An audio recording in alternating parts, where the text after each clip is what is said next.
Welcome to the AFR Saints channel, where we provide you daily content on your favorite team, the New Orleans Saints. Do us a favor and hit that subscribe button. Be sure to leave your comments below and smash that like button. Who dat? Well, we got some massive breaking news as we start the show today.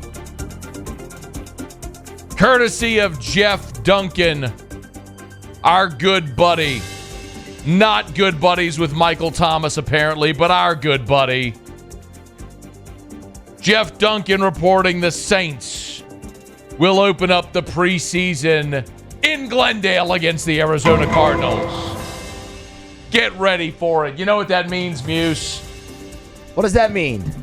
Means we get to watch, very likely, Marshawn Lattimore lock up with Marvin Harrison Jr. It's going down for real, Flo Rida. Oh. And then not only that, Muse, we got more news. Oh. After they play the Cardinals, the Saints will go west to California and have joint practices with the 49ers and play their second preseason game in Santa Clara at Levi Stadium. That is, unless, of course, Jeff Duncan is wrong. But I don't think he is. I think he's probably got it. Yeah, I think he's got it.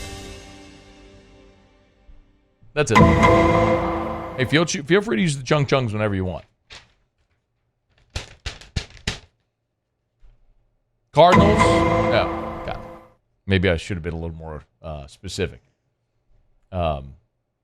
Or just not telling you to use them whenever you want. That's probably what I should have done, man. actually. I said it. I said it. I did. I said it. So Cardinals, Niners, how we feel about that? Paul, with the fleur-de-lis on the back glass of your low-riding Chevy truck. How do you feel about that? Cardinals, Niners? I'm excited. It's the most excited Paul's ever been about anything on this show, except when I say weed jokes about Muse, and then he laughs. He loves those. You do love those. I know you do love those. I don't care who they play in the preseason at all. I do enjoy camp.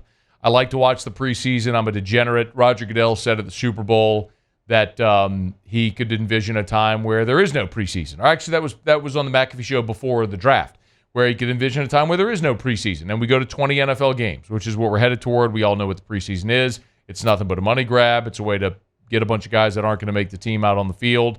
But I love that because I like the roster battles for roster spots 51, 52, 53.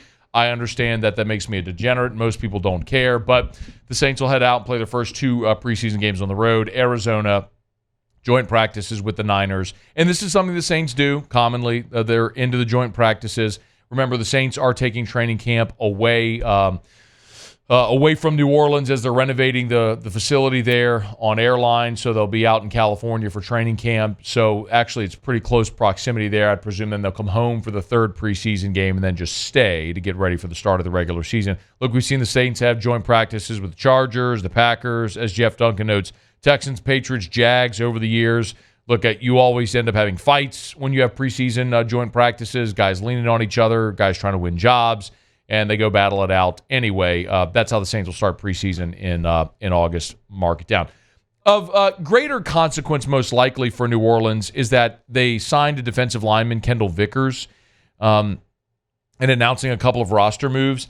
I don't know that this is the one that's necessarily going to generate a whole bunch of buzz or going to get you really excited.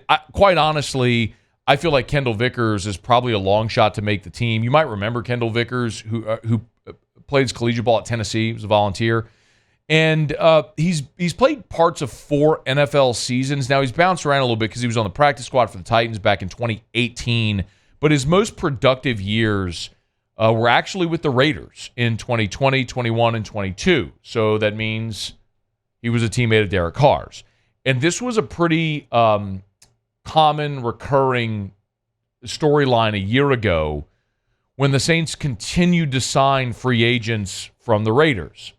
And the point I made a year ago, and I'll continue to hold true to this, because this is what the Saints have shown, that they are committed to Derek Carr being their franchise. Well, if you're committed to Derek Carr being your franchise quarterback, then you need to do things that are going to make Derek Carr comfortable and surround him with people that are going to make him comfortable. So a year ago, you signed Foster Moreau.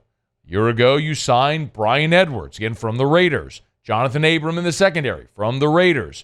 You pretty consistently signed players that were going to make Derek Carr comfortable. And if that's the case, if you're committing to Derek Carr being your franchise quarterback, then yes, you should add coaches that are going to be conducive to Derek Carr's success. You should absolutely add players, position players, offensive and defensive, locker room guys that Derek Carr wants. And I'm not saying you let him have carte blanche over your roster, but yeah, if there's a guy that you want to add and Derek Carr is good with you adding him or has a say in it, then yes. Because while I may not be on board with Derek Carr ever being a championship quarterback, the bottom line is you're building around him. You've made that financial commitment. So damn it, give him the tools he needs to be successful and surround him with a roster that feels, that he feels like will make him comfortable. Specifically with here with Vickers, as I mentioned, he's played in 4 NFL seasons. He's been in the NFL since 2018, but he's actually seen the field in 4 seasons. In 2020, it was his most productive year, played in 15 games with the Raiders. 21, 2 games with the Raiders, and then 22, 8 games with the Raiders. Last year, he was with the Bills and played in 2 games with 2 tackles. So this is a guy whose most productive season came in the COVID year. So 3 seasons have come and gone since then, and he's played in a total of 12 games over those 3 seasons. So I don't know that this is a guy that you're going to bank on to make this team. But I'd also point out to you that the free agent market is slim pickings. If you go look at available free agents right now, Spotrac lists 18 available veteran free agents at the defensive tackle spot. Fletcher Cox would be the most notable among them, but Fletcher Cox is retired. Brian Moan is on there from Seattle. Rakeem Nunez-Roach is on there as well from the Giants. You understand the point? I don't think there's a lot of really notable players here. Hassan Ridgeway is certainly someone who's recognizable. His previous annual average value was $3.2 million, so some of this is affordable. Lawrence Guy, Al Woods is on there. David Battle, Linval Joseph, who's 35 years old, almost 36 years old now. Josh Tupou, Nick Williams. You understand my point? Chris Wormley, Ross Blacklock, James Lynch, Albert Huggins, Rennell Wren, Curtis Brooks, Levi Bell, Josh Penasini. I mean, those are the names we're talking about. It's not like you have a robust market to choose from because you weren't super active in the first market because last year you added Colin Saunders and Nathan Shepard. You drafted Brian Brzee. Those are going to be your 3 interior guys that rotate. You're probably looking for one more to fill the Malcolm Roach spot. Well, you've added Vickers. You've still got Jack Heflin there. And you have UDFAs and Christian Boyd and Kyler Baugh.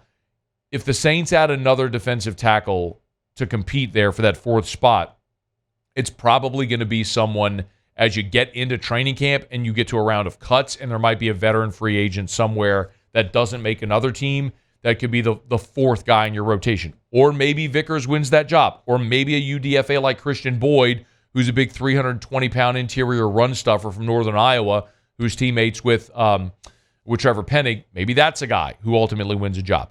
We'll play it out and see how it all goes, but ultimately, I don't know that this is a signing that's going to generate a whole lot of interest.